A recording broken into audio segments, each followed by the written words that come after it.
with a lot of advisors, numbers matter, quantitative, rates of return, all that stuff matters.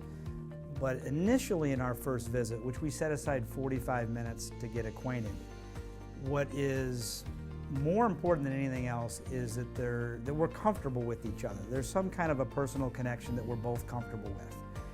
And so let's presume that that is where it needs to be.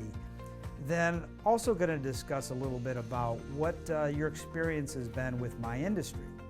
So we're just sitting down getting to know each other. It's helpful for me to know if you've worked with a financial planner before, a stockbroker, even an insurance agent, and whether that has been a good experience or a not so good experience.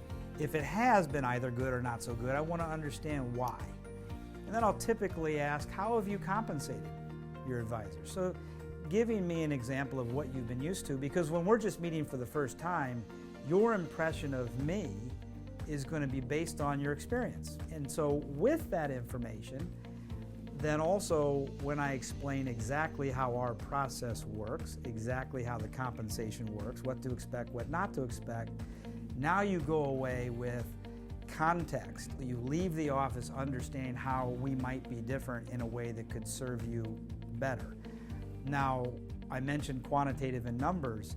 A big part of a true financial planning process is the qualitative aspect. And this is where you as an individual, separate from all numbers, know more about what's important relating to your values, your goals, your objectives. So as we move forward in the process, it's so critical that I ask a lot of great questions, give you the opportunity to answer those questions thoroughly, and of course, listen. So I'm usually taking notes furiously for follow-up questions and to be working on your case. So when we have the documents in the process, your numbers, and then I also have a sense of your values and goals and objectives, now I have the quantitative and the qualitative. It's something that oftentimes separates my process from the process of other advisors. And with that information, I may be able to say, you know what, it's in your best interest to do A, B, and C. But I can't just immediately, in the second or third time that we've met, say, this is what we're doing.